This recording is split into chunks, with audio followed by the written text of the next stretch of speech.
Hello there. In the last video, I talked about how you pick a path, and in particular, like little kids when they're asked, oh, what do you want to be?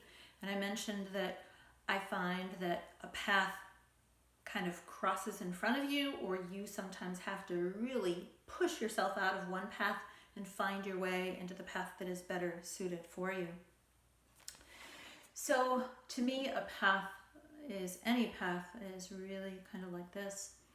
And I wanted to mention that to me, a path should be based on your foundations, it should be based on your passions, and it should always evolve. So in the household that I grew up in, my father had the same job his entire life. And I kind of thought that was normal, to have the same job your whole life. And of course, it was nothing like that for me at all. I had so many different hats. I've always had different hats. And my mom also pretty much always had the same path in her life. But I want to talk about the path from an Ayurvedic perspective, because again, I think too often we are kind of pushed into, this is your path and you don't stray. And from an Ayurvedic perspective, what we look at is there are three phases in your life: Kapha, Pitta, and Vata.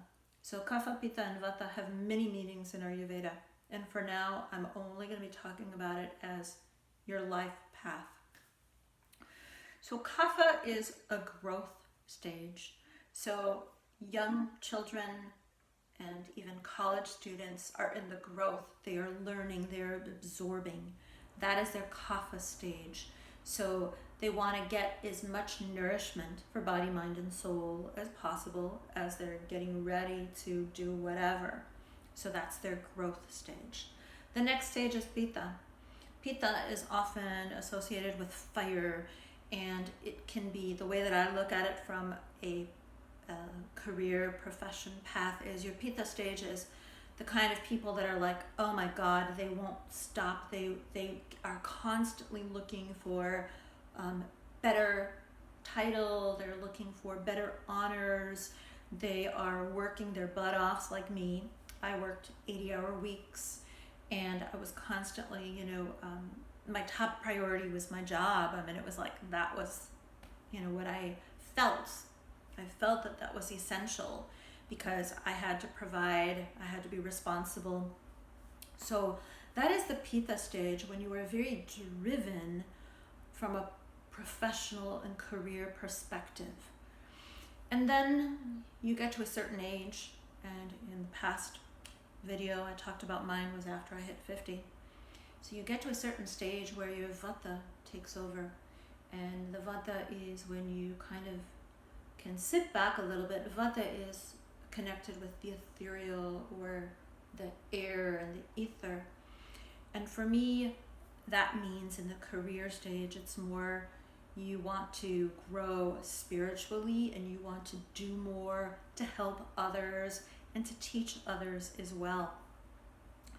So in my personal instance, my Kapha stage, I lived in the US, I lived in Mexico, I lived in Ecuador, and I was always doing everything I could, because I was always very type A, but I was doing everything I could to learn more, and I was always working while I was learning as well.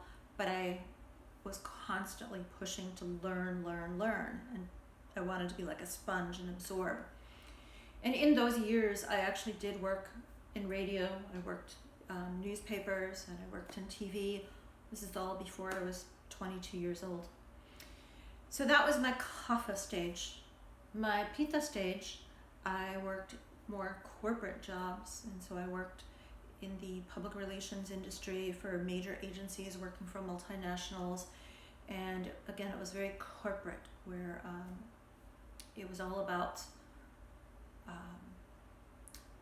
prove everything you can do and do your best, and you can never make mistakes.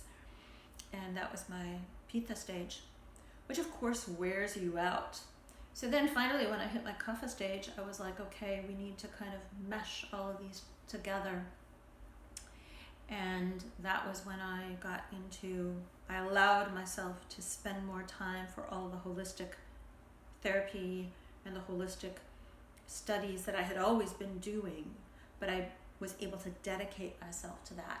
And the way that I look at it from the from the Vata standpoint is that was the time for me then to allow my spirituality to take over as opposed to the practical side. I was willing to give up income. And it was also very important for me to share all of my learnings. I did a lot of selfless service, which is called karma yoga. In my background, it's called karma yoga.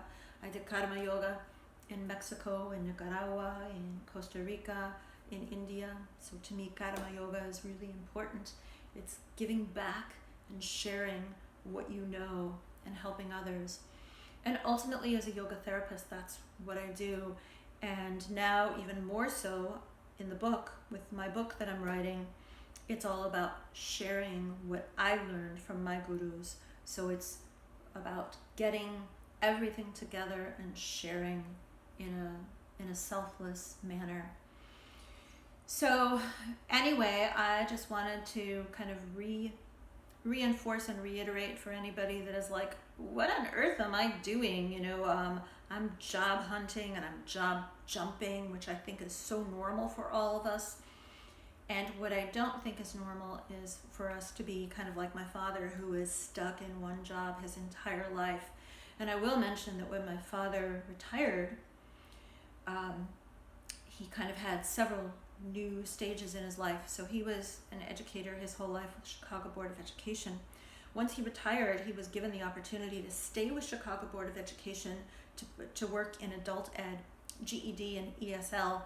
And that was like, oh my God, it was a whole new world for him. It was wonderful. He loved it.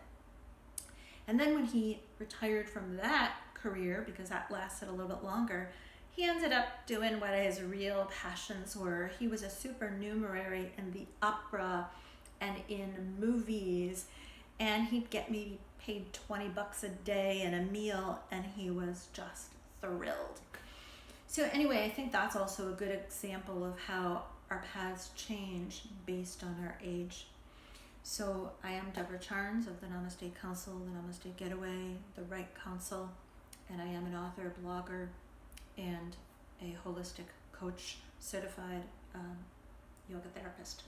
So thank you for joining. Check out my prior video if you want to hear the others. And moving forward, I'll be talking about what is yoga therapy. From my heart to yours, namaste.